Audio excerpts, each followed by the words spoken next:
हाँ जी, तो क्या हाल है। चलिए शुरुआत करते हैं भाई अपने परसेंटेज के नेक्स्ट लेक्चर की। और हमारा नेक्स्ट लेक्चर क्या है भाई? लेक्चर नंबर 11 है। ये शायद लास्ट लेक्चर हो परसेंटेज का। परसेंटेज को अगर आपको बेहतरीन तरीके से समझना ना भाई, तो पहले से लेकर 11वें लेक्चर को आपको देखना पड़ेगा। अगर आप देख लेते हो ना, तो मेरी गारंटी है कि आपकी परसेंटेज बेहतरीन हो जाएगी। और अगर परसेंटेज बेहतरीन हो गई तो भाई अर्थमेटिक मैथमेटिक्स आपका बेहतरीन हो जाएगा, ज़बरदस्त। ठीक है ना, आपका अर्थमेटिक मैथमेटिक्स जो है बेहतरीन हो जाएगा। चलिए फिर शुरुआत करते हैं। आज हमारे सामने किस टाइप के क्वेश्चन होंगे? वस्तु के मूल्य, उपभोग और व्यय में प्रतिशत वृद्धि या कमी पर आधारित प्रश्न है। चलिए शुरुआत करते हैं अपने परसेंटेज के लेक्चर नंबर 11 की। तो शुरुआत में देखते हैं भाई, पहला क्वेश्चन ये रहा हमारे सामने। पहला क्वेश्चन क्या है, जरा पढ़िए ध्यान से।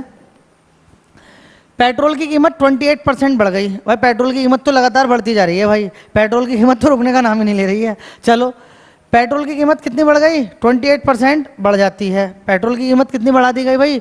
28%। और एक व्यक्ति है जो अपने खर्च को केवल 22% बढ़ाना चाहता। देखो अभी तक हमने कैसे क्वेश्चन करे थे? अभी तक हमने वो क्वेश्चन करे थे जिसमें कीमत बढ़ने के बाद भी व्यक्ति क्या कह रहा था कि खर्चा नहीं बढ़ाऊंगा भाई मैं, बिल्कुल भी मेरा खर्चा वही रहना चाहिए जो है। ठीक, तो अभी तक हमने वो क्वेश्चन किए थे जिसमें व्यक्ति ये कह रहा था कि भाई चाहे कीमत बढ़ जाए लेकिन मैं अपना खर्चा नहीं बढ़ने दूंगा। किस तरह के क्वेश्चन? कि मान लो पेट्रोल की कीमत कितनी बढ़ गई भाई, पेट्रोल की कीमत ये थी और बढ़ने के बाद मान लो 20% बढ़ गई। कितनी बढ़ गई? 20% बढ़ गई। तो मैं क्या बोल रहा था? 20% बढ़ने का मतलब कि 6/5 गुना हो गई। लेकिन व्यक्ति क्या कह रहा था कि भाई मुझे अपना खर्चा कम करूंगा, मैं इतना ही, जितनी कीमत बढ़ी है मैं उतना ही क्या कम करूंगा? खर्च कम करूंगा। तो मैं क्या कह दे रहा था कि भाई तो 5/6 से गुणा कर दो भाई, जो भी हमारे सामने आया था उसे कितने से गुणा कर दें? 5/6 से गुणा कर दें। लेकिन ये तो वो था कि जब व्यक्ति खर्च बढ़ने ही नहीं देना चाह रहा था अपना। इस टाइप के मैं क्वेश्चन करा चुका हूं आपको, ठीक है ना। चलो आ जाओ। पेट्रोल की कीमत 28% बढ़ गई है।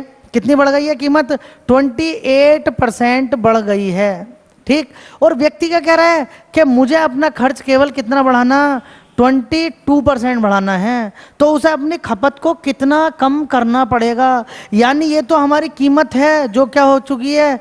बढ़ चुकी है। ये हमारा जो क्या है? खर्च है। जो व्यक्ति कह रहा है मुझे इतना ही बढ़ाना है। और मुझसे क्या क्या रखा उसने व्यक्ति ने? व्यक्ति कह रहा है कि भाई मुझे अपनी क्या करनी है? इसके लिए खपत कम करनी है। और मुझे अपनी खपत कितने प्रतिशत कम करनी होगी? हाउ मैनी % कम करना होगा मुझे अपनी खपत को। चलो कोई दिक्कत ना भाई, कोई दिक्कत नहीं है। कीमत कितनी बढ़ गई है? 28% बढ़ गई है। एक फॉर्मूला आपने पढ़ा होगा, प्रतिशत प्रभाव। प्रतिशत प्रभाव यानी कि प्रतिशत कमी या वृद्धि। इसका फॉर्मूला क्या था? फॉर्मूला ये था मेरे भाई, A + B + AB बटे 100। बस यहीं पर यही बात है। देखो एक बात बताओ, जो खर्च है, खर्च बराबर होता क्या है? अरे खर्च बराबर होता है कीमत या मूल्य, किसी भी चीज का जो मूल्य है वो, और गुणा उसके किसका कर दूं मैं? उसके गुणा जो भी उसकी खपत है, जो भी उसकी क्वांटिटी है भाई, जो भी क्या तुम यूज कर रहे हो, वो क्वांटिटी की मात्रा लिख देता हूं, जितनी मात्रा में वो चीज तुम यूज कर रहे हो। ठीक है, कीमत की गुणा अगर मैं मात्रा से कर देता हूं तो खर्च निकल आता है मेरा। जैसे मान लो दूध की कीमत कितनी चल रही है भाई? 50 रुपए किलो चल रही है। अब मैं 5 किलो दूध की बात करूं तो कितने में आएगा भाई? तुम्हारे घर का खर्चा अगर 5 किलो दूध का है तो 5 पंजे 25, यानी कि 250 रुपये में आएगा। कैसे पता चला तुम्हें? जो मूल्य था उसको किससे गुणा कर दी तुमने? मात्रा से। अब मैं यहाँ आ जाता हूँ। एक बात बताओ, ये खर्च जो है ये प्रतिशत प्रभावी तो है? अरे ये प्रतिशत प्रभावी तो है भैया। ये प्रतिशत प्रभाव जो खर्च पर पड़ेगा, कीमत बढ़ गई तो खर्च बढ़ जाएगा, मात्रा बढ़ गई तो खर्च बढ़ जाएगा, दोनों चीज़ें घट गई तो खर्च भी क्या होगा? घट जाएगा। चलिए तो फिर शुरुआत करते हैं भाई। प्रतिशत प्रभाव बराबर होता क्या है वो मैंने उधर लिख दिया। एक बात बताओ, प्रभाव क्या डालना चाह रहा है? ये अपनी अपनी जेब पर जो प्रभाव पड़ रहा है उसके कितना पड़ रहा है भाई? 22% का। 22% का चाह रहा है ना कि 22% का प्रभाव पड़े केवल मेरी जेब पे। तो ले जी 22%, ज़्यादा या कम? अरे ज़्यादा। तो प्लस का 22 = प्रतिशत प्रभाव लिख दिया मैंने। कीमत यानी कि 28% बढ़ गई है, 28, और खपत में क्या करनी है? इसे कमी। मान लो खपत में कमी जो कर रहा है वो X% की कर रहा है, तो माइनस का X, कमी है माइनस में लिखी जाती है, प्लस AB/100। अरे मेरे भाई ऐसे लिखते हो नहीं लिखते हो? जी बिल्कुल ऐसे लिखते हो। ठीक है, ये हमारा हो गया। X इधर ले लूँ मैं, प्लस का हो जाएगा 4 × 7 = 28, और ये कितनी बार कट जाएगा? 25 बार।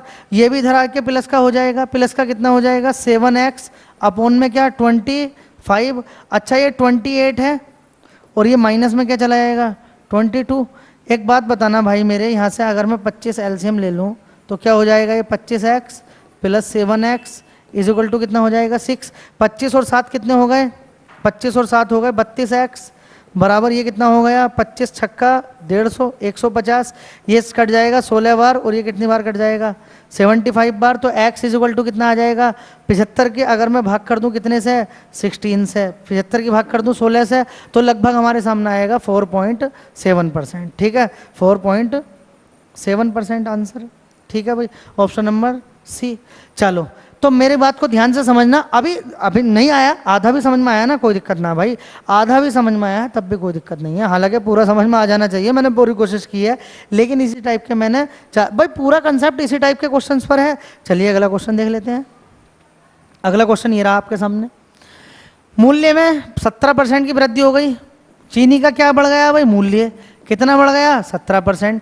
क्या कम करना पड़ेगा, इसका क्या करना पड़ेगी, खपत जो भी तुम खा रहे हो ना चीनी को, उसको क्या करना पड़ेगा, कुछ परसेंट क्या करना पड़ेगा, कम करना पड़ेगा। अब हमसे यही तो पूछा कि खर्च खपत जो है वो कितना परसेंट कम करनी है, लेकिन हमसे ये भी कह दिया कि खर्च में केवल कितने परसेंट की वृद्धि चाह रहा है आदमी, 50% की। व्यक्ति क्या कह रहा है कि भैया मैं ये नहीं चाह रहा कि मेरा खर्च वैसा ही रहे, भाई मैं खर्च में जो 50% की वृद्धि है उसे क्या कर लूंगा भाई, सह लूंगा, झेल लूंगा।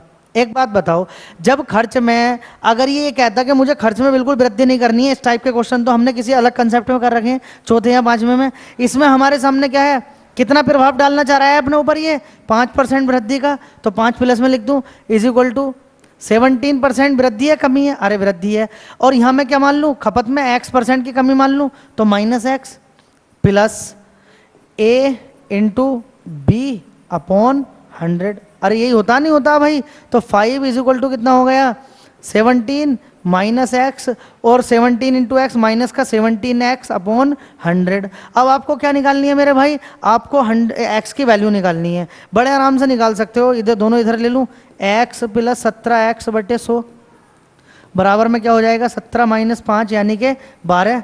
तो यहाँ से एलसीएम ले लोगे 100, ये हो जाएगा 100x प्लस 17x, और ये कितना हो जाएगा भाई 12।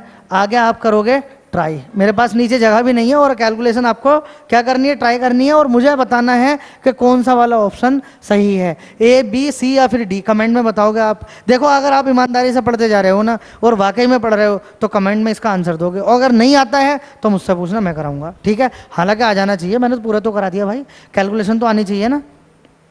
चलो अगला क्वेश्चन करते हैं।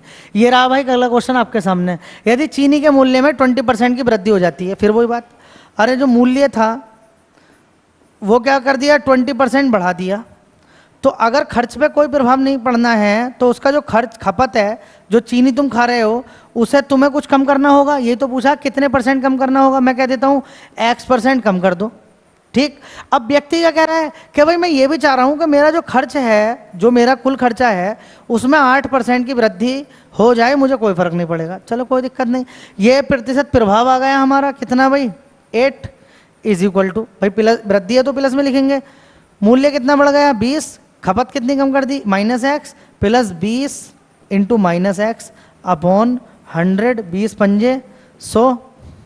ठीक, ये हो जाएगा हमारा -x इधर आके +x हो जाएगा, ये x अपॉन 5 माइनस में था, इधर आके प्लस में हो जाएगा 20 माइनस ये इधर होगा क्या हो जाएगा भाई -8।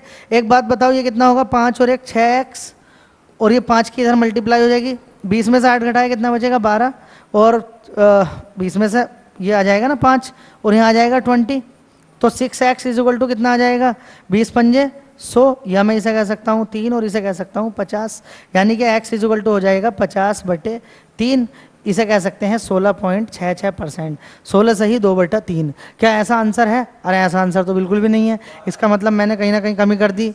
अच्छा मैंने 20 लिख दिया मैंने, यहाँ 12 होना चाहिए था, कोई दिक्कत नहीं है भाई, 12 पंजे 60, 6x इज इक्वल टू 60, तो x इज इक्वल टू कितना हो गया भाई 10% की कमी, ऑप्शन नंबर सी। ठीक है, ऑप्शन नंबर क्या हुआ सी। चलिए अगला क्वेश्चन ये रहा आपके सामने, बिल्कुल सेम है, एक ही टाइप के क्वेश्चन है, और ये लास्ट कंसेप्ट है भाई परसेंटेज का। उसके बाद हम नया चैप्टर शुरू करेंगे, कौन सा वाला, प्रॉफिट एंड लॉस। और अगर आपने परसेंटेज अच्छे से पढ़ ली है ना तो भाई आपको पता ही नहीं चलेगा कि हम प्रॉफिट एंड लॉस पढ़ रहे हैं। अरे भैया परसेंटेज का बढ़ जाना ही तो प्रॉफिट है, और परसेंटेज का कम हो जाना ही तो क्या है भाई हानि है, लॉस है। तो सेम चीज है, परसेंटेज बढ़ाना और घटाना तो हम अब भी सीख रहे हैं। परसेंटेज बढ़ा दिया प्रॉफिट है, परसेंटेज कम कर दिया लॉस है। ठीक, चलो आ जाओ। चीनी के मूल्य में 17% की वृद्धि हो गई। जो मूल्य है वो कितना हो गया भाई? 17% बढ़ गया। जो इसे खपत है, हमसे पूछा कितने प्रतिशत कम करनी होगी, मैंने कह दिया x% खपत कम कर दे, क्योंकि जेब पर ज़्यादा फर्क पड़ गया है इसकी। अब ये कह रहा है नहीं भाई मैं पूरा तो नहीं चाह रहा कि पूरा खर्च मेरा खत्म हो जाए, मैं ये चाह रहा हूँ 7% बढ़ भी जाए कोई फर्क नहीं पड़ेगा। तो जो खर्च है, जो खर्च पर प्रभाव चाह रहा है, ये कितना चाह रहा है कि 7% बढ़ जाए। कोई दिक्कत नहीं भाई, प्रतिशत प्रभाव बराबर, ये प्लस में क्यों लिखा मैंने, क्योंकि 7% की वृद्धि है। इज इक्वल टू क्या होता है, ए प्लस बी तो लिखूंगा नहीं क्योंकि माइनस में है, 17 माइनस एक्स बटे 100। आगे कौन करेगा? अरे आप करोगे, इसे करोगे ट्राई और मुझे बताओगे भाई कहाँ, कमेंट में इसका आंसर। ठीक, कमेंट में मुझे इसका आंसर चाहिए आपसे कि कितना इसका आंसर आएगा। किसका आंसर भाई? एक्स का आंसर। चलो अगला क्वेश्चन ये रहा आपके सामने, ये भी बिल्कुल सेम टू सेम है। देखना जरा, यदि चीनी के मूल्य में 20% की वृद्धि हो जाती है, मूल्य कितना बढ़ गया भाई? 24% बढ़ गया। ठीक, तो खपत कितनी कम कर दूं मैं? x% कम कर दूं। लेकिन ये कह रहा है कि भाई हमारे जो खर्च है वो 15% बढ़ भी जाए तब भी कोई फर्क नहीं पड़ता। तो 15 is equal to 24 minus x plus 24 into minus x upon 100। क्या हर एक सवाल बिल्कुल एक तरह का नहीं था? हर एक क्वेश्चन बिल्कुल एक तरह का नहीं था? बिल्कुल हर क्वेश्चन एक तरह का था। और हर एक क्वेश्चन में एक ही काम किया है हमने। इसको भी क्या करोगे आप? ट्राई करोगे। इसका जो भी आंसर आएगा उसका मुझे कहाँ बताओगे भाई? कमेंट बॉक्स में बताओगे। कैलकुलेशन मैंने छोड़ दी है भाई, कैलकुलेशन करना आपकी जिम्मेदारी है, कितनी आसानी से आप कर लेते हो। हालांकि मैं एक अलग से सीरीज बनाऊंगा आपके लिए, जैसे ही मुझे टाइम मिलेगा। अब मैं एक सीरीज बनाऊंगा वैदिक मैथ्स के आपके लिए कि भाई किस तरह से हम कैलकुलेशन को अपनी आसान बना सकते हैं। हालांकि ये तो बहुत भारी कैलकुलेशन है नहीं, भारी से भारी कैलकुलेशन को किस तरह हम आसान बना सकते हैं।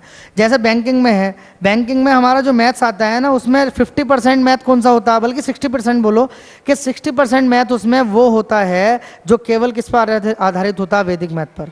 ठीक है, आपकी कैलकुलेशन बढ़िया है तो बैंकिंग का 60% मैथ आप बिल्कुल उंगलियों पर कर सकते हैं। ठीक, तो चलिए फिर मिलेंगे अगले लेक्चर में और मज़ा लेते रहिए भाई, पढ़ते रहिए, पढ़ाते रहिए, खाते रहिए, खिलाते रहिए और जीवन का मज़ा लीजिए भाई। हमें आपके साथ में जैसे भी हैं, ठीक है, पूरा मैथ्स आपको कराएंगे, ये हमने वादा कर लिया तो कराएंगे भाई। उधर हिंदी की भी क्लासेस चल रही हैं और उधर हमारी ल्यूसेंट की जो ऑप्शनल क्लासेस चल रही हैं ऑब्जेक्टिव, उसमें भी सर आपको बहुत बेहतरीन तरीके से समझाते हैं। बहुत ही जल्दी हम ना उसको बहुत कन्वेंशनल वे में शुरू करेंगे जीएस को। लेकिन फिलहाल क्या करें, आप ल्यूसेंट से पढ़ें। एग्जाम के अप्रोच तो भाई ल्यूसेंट ही पूरा करा देगी आपको, एग्जाम तो आपको क्वालिफाई ल्यूसेंट ही करा देगी। ठीक है, अगर आप वनडे एग्जाम की तैयारी कर रहे हैं तो। और फैक्ट अगर जिसके तैयार होते हैं भाई, वो बड़े एग्जाम की भी तैयारी आसानी के साथ कर लेता है। तो मिलते हैं भाई अगले लेक्चर में, तब तक के लिए जय हिंद, जय भारत,